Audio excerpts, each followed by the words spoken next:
10, 9, 8, 7, 6, 5, 4, 3, 2, 1.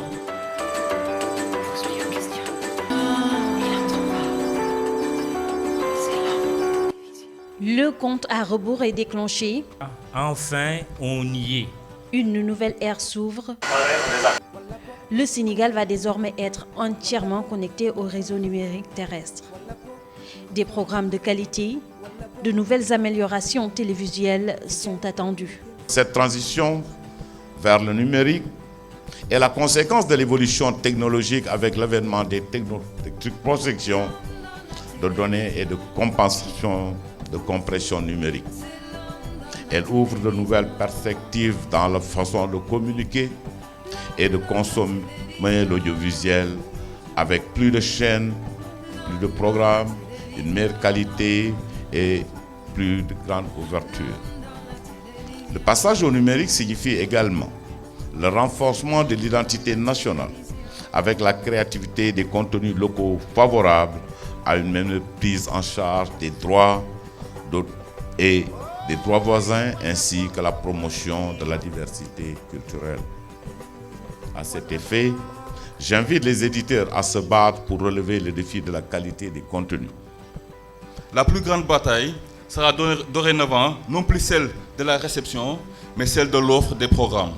Un des éléments importants pour permettre la réussite de ce basculement reste la disponibilité des équipements de réception, qu'on appelle communément les décodeurs, dans tous les foyers du Sénégal.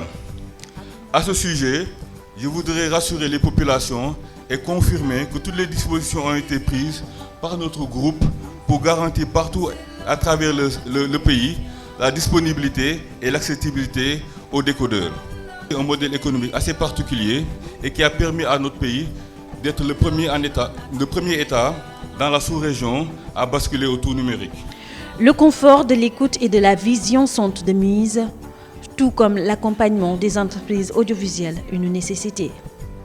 Je voudrais inviter les acteurs de ce secteur à une large réflexion sur les possibilités d'accompagner les entreprises de l'audiovisuel, notamment publiques, pour être davantage à la hauteur des attentes du public sénégalais. Cependant, pour être sûr de profiter pleinement du numérique, le Conseil des diffuseurs et éditeurs de presse du Sénégal, CEDEPS, souhaite. Nous appelons de tous nos vœux à l'élaboration d'un code de la publicité pour assainir un secteur où tous les coups sont permis, ou semblent être permis en tout cas. Il s'agit surtout de permettre aux télévisions de pouvoir vivre véritablement de la publicité.